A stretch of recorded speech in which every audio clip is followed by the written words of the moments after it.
Their plan was to ferry us across the river at night. Okay. So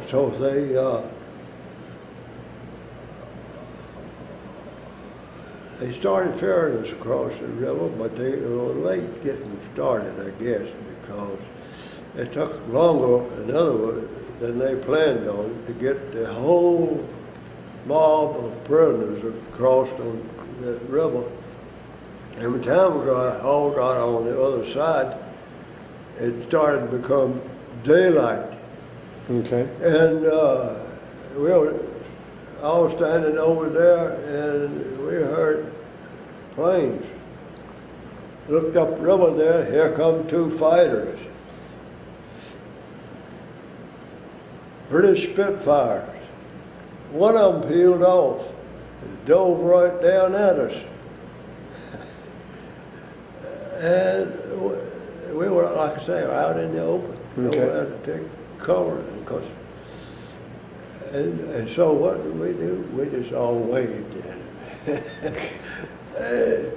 He recognized that we were prisoners, I guess, because he pulled out of his dive, climbed up, and rocked his arms. His wings, okay. All right. His wings. And Got boy, that lucky was a that day. beautiful sight. But that's the closest we came to getting straight. Okay. Got pretty lucky there. That was close to the end too. Okay. We were pretty far up there. And, I can tell you how the British arrived. Okay. We were, on the first day of May, we were stopped at the outskirts of a town, a village, at a farm. And when we got there, we were told that the British Army was in the next town to the west of us, and they were coming in to take this town tomorrow. And so the Germans, they let a representative of the prisoners go through the lines and contact the British for instructions for what we were to do. Okay. When they came. So that person came back and said, yes, they're coming in to take this town tomorrow. They'll probably lob in a few shells during the night to see if there's going to be any resistance. For us to sleep in our clothes, hey, we've been sleeping in our clothes for months. I climbed up in the hayloft and took my shoes off, but that's all I took off. Okay. Slept all night long, didn't hear a thing. And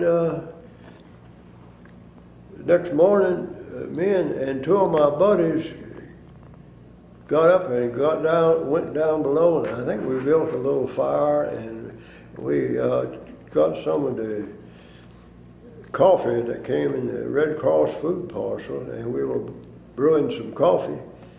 And somebody up near the road up there hollered down to us and said, they're here. And we ran up there, and sure enough, looked down the road, here come a column of military vehicles. Okay. And we knew they were the British. And the front vehicle, of course, he stopped up there where we were, and by that time, all of our guards had disappeared except one elderly guard. He was still standing there with his rifle, and the British came up to him, and he was shaking. And the British soldier grabbed his rifle and hit it on the ground, broke the stock. But we knew this was it. And Okay. I noticed with the houses, I could see they had white flags hanging out the windows. Okay. That village is ready to surrender. Yeah, they were wanted ready peace. through with that war. They were ready to. Do you remember how many of these POWs were on the march? The number? And mind you, these were all British. These are just the British guys. No. It separated you from the Americans, or were you now mixed in? We're with all Americans? mixed in All by mixed in that now? time. Okay. Do you have any idea of the numbers? All kinds, nationalities. We had, sometimes we were stopped and arrested.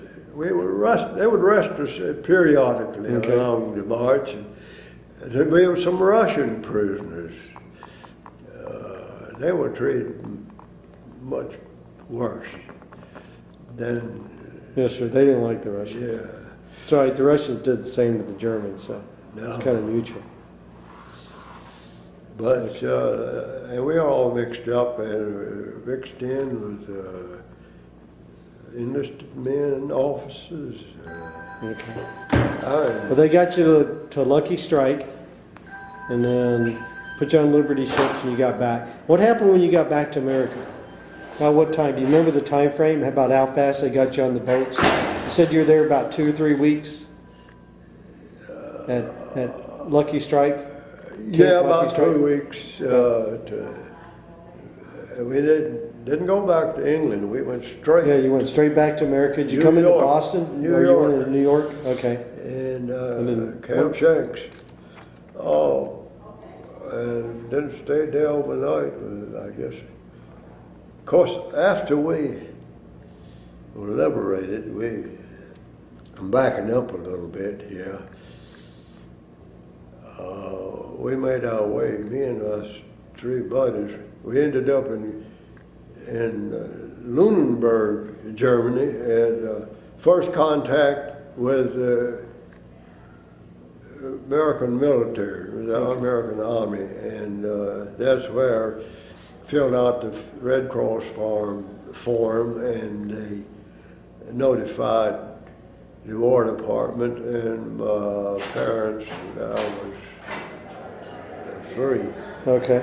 And I was issued uniform and deloused and then put on a plane to Lucky Strike. Okay. But now,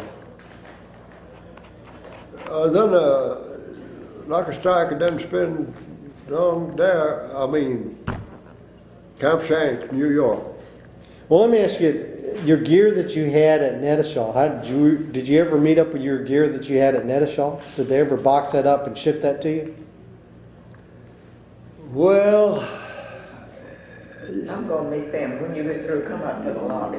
there was some things that did eventually wound up through the mail at my home. Nothing of any value. Okay, but like your uniforms, they didn't ship that back? Uniform, we were all issued 45 pistols. Of course, they turned that into Okay. ordnance or whatever. And my clothes, uniforms, nothing came. Okay. Maybe just the mail that had been sent to you, that caught up with you eventually, but Yeah, any of your gear you had at Nettishaw, it never, I never got it. okay. I mean, I had some money. I had a wallet. Didn't take none of that Right. on missions with me. Okay.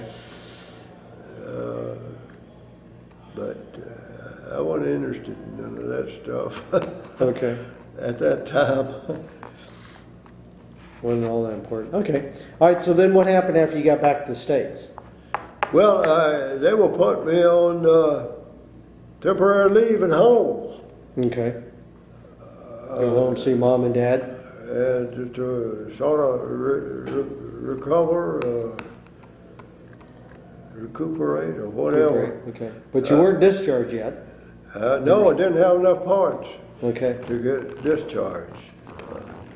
All right. They, So how long were you on leave? Temporary leave? from,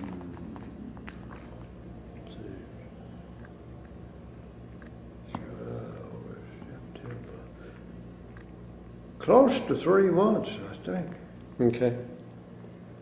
This summer there of 45. And then I was received orders to report to Miami, Florida for reassignment. Okay. Do you remember the date of that?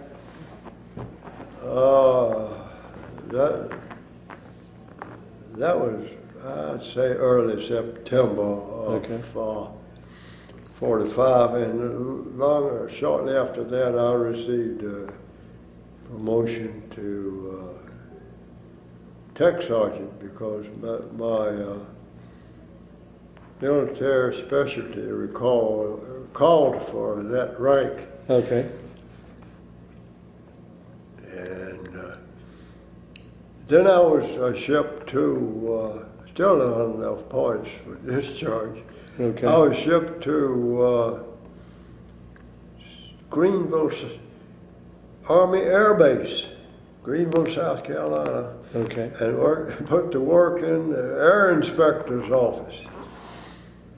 And then I guess I had enough points for discharge and I was sent to Richmond Army Air Base for separation. Okay. And do you remember what date that was? That was, if I'm not mistaken, that was about November the 16th of 1945. Okay. So it's quite a bit after all the wars are. So what'd you do after that? Just real briefly. I re-enrolled at Virginia Tech. Okay. You went back to Virginia Tech. Picked up where I left off. Okay. And did you ultimately get a bachelor's degree from there? No, I never did get a master's degree. I went to work. Okay. So what'd you end up doing to the next 40 years of your life? 50 years? Well, I moved around a good bit. Okay. Did Did you ever establish a career field or anything in electronics? yes, or well, anything? my degree is electrical engineering. Okay. And I'm more or less stuck with that Okay. and all the jobs I've had. Okay. And And at what I- point did you end up with Lockheed? I ended up not really. I did end up, but then I got laid off at Lockheed, Okay. and I ended up in civil service Okay. at Robbins Air Force Base, and I ended up with a classification of electronics engineer. Okay. And then I got transferred back to Lockheed as a Air Force rep Okay. on the C-5 wing mod. Okay. And I retired from there. Okay. And when did you retire? I retired in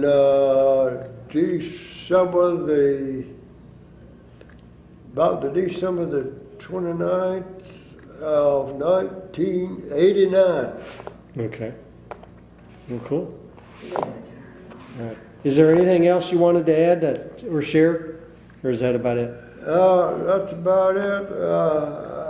I mean, I can fill in a few things. One thing on that march, I eventually wore out my shoes. Okay. And after we stopped at another camp, prison camp, called Stalag 11B, and there I was able to get a hold of some British Army boots. Okay. And they had made out of stiff leather, hobnail soles, and steel plates on the heels and the toes. Well, and we didn't Do you stay have at any this socks place. to go with but, those? we didn't stay at this place but a few days because the Allied armies were getting so close. Okay. And the Germans put us back on the march again, and we were marching on cobblestone streets over there. And boy, did that tear up my feet, them shoes. Yeah.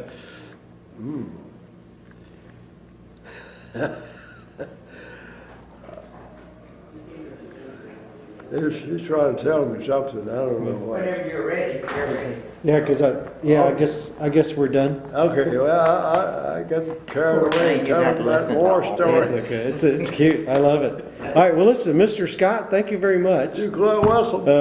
I appreciate you taking the time to do this, to tell me your I story. used to talk to Hill Air Force Base Okay. when I was working at Robintown. Yes, sir, I would think, because I'm going to go ahead and shut down.